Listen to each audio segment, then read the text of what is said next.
Hi everyone, welcome back to my channel and welcome to another bump date. Today's bump date is my 28/29 week bump date. So the last bump date in the 20s before I get to 30 weeks in a couple of days. That's kind of terrifying. And also I am now officially in the third trimester according to the NHS guidelines. Everywhere seems to define this differently. Like my pregnancy app told me at 27 weeks I was third trimester, but in my maternity booklet from the hospital it says 29 weeks. So I'm just going with what the hospital has said. So I am now officially in my third trimester. Also apologies if you can hear drilling going on outside during this video. I am currently filming this in my bedroom and my next door neighbours are having the back of their house redone and there is currently snow on the ground because it's about -1 degrees outside, so sucks to be them.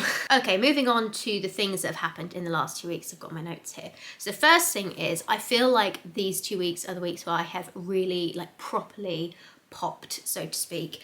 I think up until this point my bump has been growing very gradually, and it kind of initially was in that just sort of looked a bit bloated stage, and then it was like, is it pregnancy? And then it went to, it's probably pregnancy, but could it be bloated? Now I feel like very much I am like, yeah, that's definitely a pregnancy bump. And I definitely do feel bigger as well, actually. I'm like in full-on maternity clothes now. I have my maternity jacket, which actually I haven't got the maternity panel in. It's like it can be a non-maternity jacket with the regular zip, and then there's like this extra panel you can add in. And I haven't quite got to the point where I need the panel yet, but I'm getting pretty close. When I have that jacket on, it's quite long, and particularly when I wear certain clothes, I can kind of still disguise my bump, but it's definitely got much harder. I mean, I don't really tend to disguise it anyway. It's just sometimes if I'm going out, I don't want people to be like looking at it or talking about it, etc. in certain environments, just don't want to draw attention to it. So then I'll kind of try and wear like a drapey sort of outfit to cover it. And I think up until this week, I've been pretty successful in doing that and able to do that with pretty much no problems. But now I think it's like, yeah, no, there's definitely a bump under there. So the next thing is, and I'm pretty sure I mentioned this last time, but cold is still my friend. We have freezing cold weather at the moment, which it's a little bit colder than I would like, to be honest.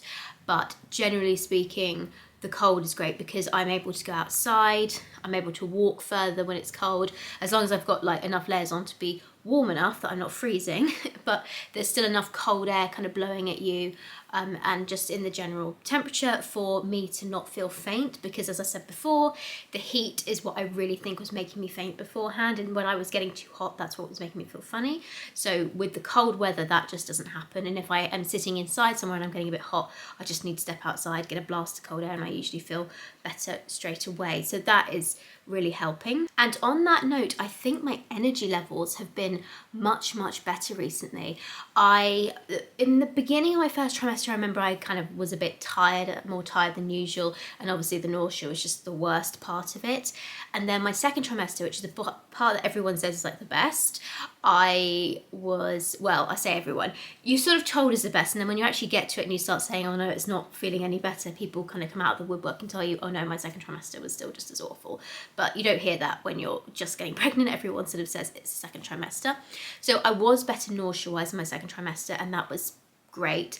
But I still had limited energy, and also the fainting was just such an issue. Like I really couldn't walk any distance without feeling faint. So I really couldn't do anything, couldn't really go anywhere because I would just keep like keeling over, and it was really not fun. Now I'm actually able to walk much further than I was before. Again, like I said, the cold I think has really helped with this. But even with my bump getting bigger and kind of getting a bit more tired just because of the extra weight and needing to sit down, that's mainly because of like my bump and not because of feeling like I'm going to pass out or anything. I am still having the odd fainting episode. I had a fainting episode at the Christmas Carol concert that my mum was singing at on Saturday last week, and I was like, seriously? I'm sitting down? It's not that hot in here? But luckily I'd parked myself like near the door to the vestry, and I just kind of went in there and lay on the floor for a bit, and then I felt fine. Annoying, but you know, I've just kind of accepted that it is what it is. But generally happening much less. And yesterday I walked around the town with my mum. We had to go get some new fabric because we use Christmas fabric for wrapping paper now. We reuse it each year, and we've just kind of slowly been adding to our stash each year since we started doing it. and we were able to go to the Christmas market, we're able to go and get some little of the Dutch mini pancakes. They have a special name that I can't ever pronounce, so I'm not even going to attempt. We popped into Jojo Maman, where I ended up getting this lovely new sweater that I'm obsessed with. It's got this pattern on the back. It's a maternity top that I think will work really well after post-maternity too, which is why I got it, because I think it'll still work because of how it's designed. It's quite clever. But the point is, I was able to do a lot more stuff yesterday. It's by far the most I've ever been able to do, and that just feels so good to not be so tied to being at home all the time. Other physical changes, the one thing I have noticed that has got a bit hard now is breathing. So I mentioned this in my like a day in my pregnant life vlog that I did previously, that I had noticed that I'm getting out of breath a bit more, and even just sitting down like this, like sometimes feel like I'm out of breath like that, just like there's almost pressure in my lungs. And I mentioned it to my midwife because I said, I think this is normal, I just wanted to check. And she said, yeah, it is normal, particularly as you get bigger, for that to happen, but it can also be a sign of anemia. So they did a blood test, which they were doing anyway, and they checked for that, and she said, well, we'll call if there's anything wrong, and they haven't given me a phone call, so I'm pretty sure I'm not anemic. I think this is just getting bigger, which is absolutely fine. That's what I thought it was, but it's good to just double check. So I have noticed that I definitely feel more out of breath, and certain positions I'm not as comfortable to sit in.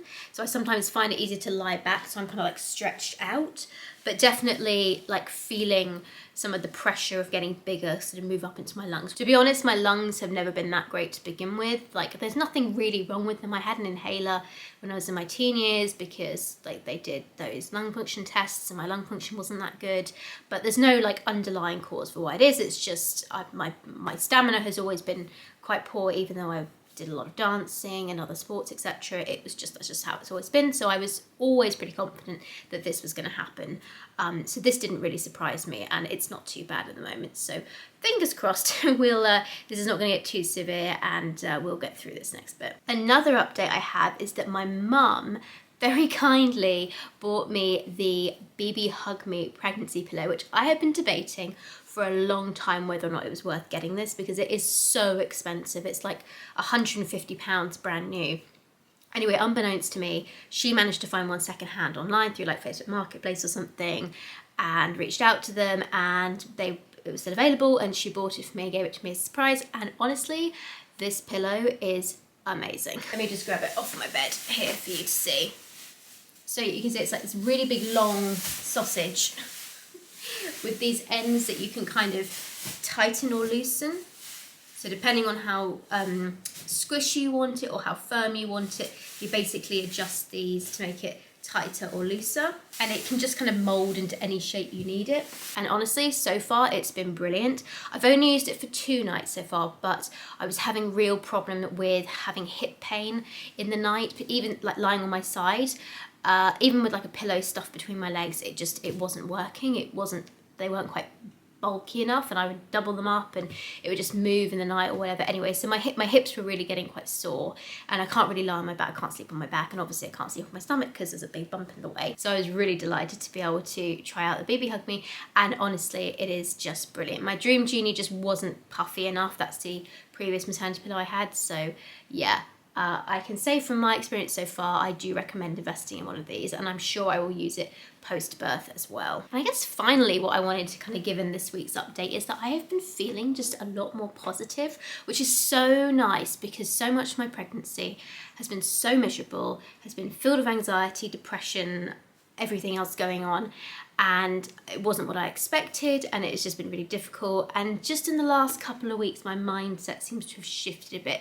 There are still issues that I'm struggling with, don't get me wrong, and I'm still planning to do a video on that. Just every time I sit down to do this video, or plan to sit down to do this video, I have another appointment come up, and I think, oh, I better film it after that appointment or this, and I think I've just got to accept that there's always going to be more appointments, and I'll film it at some point. But generally speaking, a lot better. One of the things in particular I've noticed is I'm a very sort of positive and kind of like big thinker, and I just, like I love problem solving. I like if I see a problem or something going on in the world, I don't think, oh God, that's so sad. I think, how could I do something to change that? How could I get involved and do all, do this or do that, etc. That's how my brain has always worked. And in pregnancy, I lost that. And that's one of the things I've really struggled with.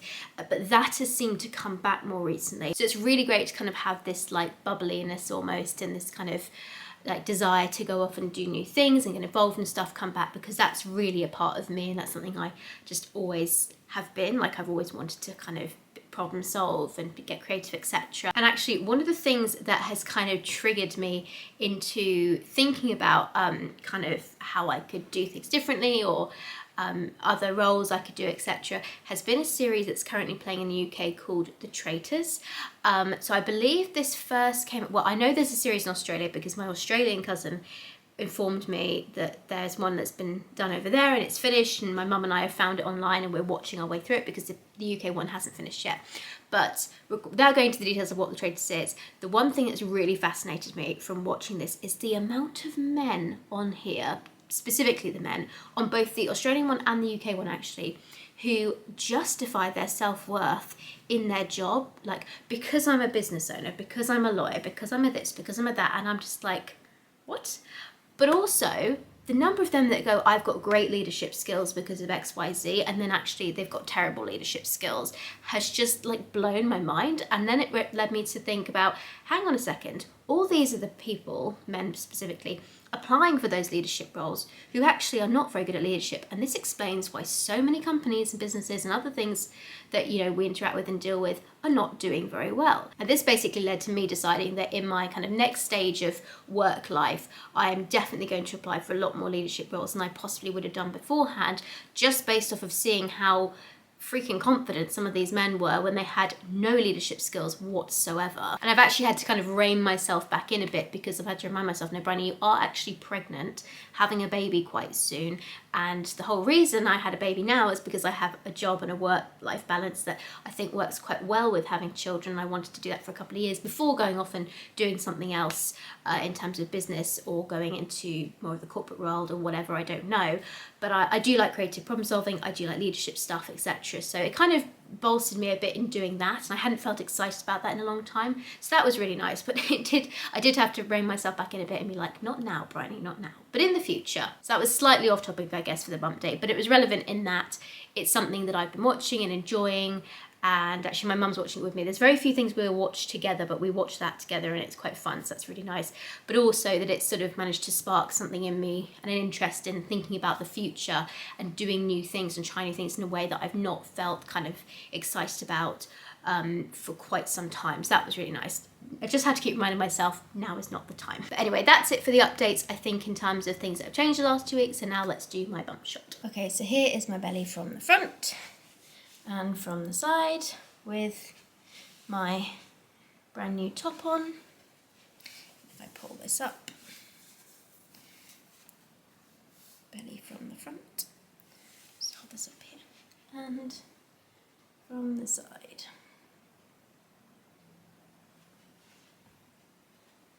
So, like I said, I definitely feel like it's really obvious now that this is a pregnancy bump and not just a bloat. But yeah, I think that's it for this video. Thank you so much, guys, for watching. Oh, don't forget, I do still have my website, Precious Stars, selling cloth pads and wet bags, etc. Everything you need for a sustainable period journey down below. And we do have a budget range postpartum kit, so postnatal bleeding, and I'm planning to use it myself, and I just thought I'd throw it out there because I know there are some people who follow me who are into cloth and also considering using reusable pads for their postpartum bleeding too. We do have the kits. They were just recently restocked, the rainbow kits, and they are very popular, so they go quickly. So if you wanted to get one, you might want to be quick on that because there's delays with the China stuff and everything going on in the world at the moment. It's very difficult to plan things, but we do still have some in stock. So if you want to use them, they're there and they will go quick. But thanks so much for watching, guys. Do please subscribe and I will see you next week. Bye, everyone.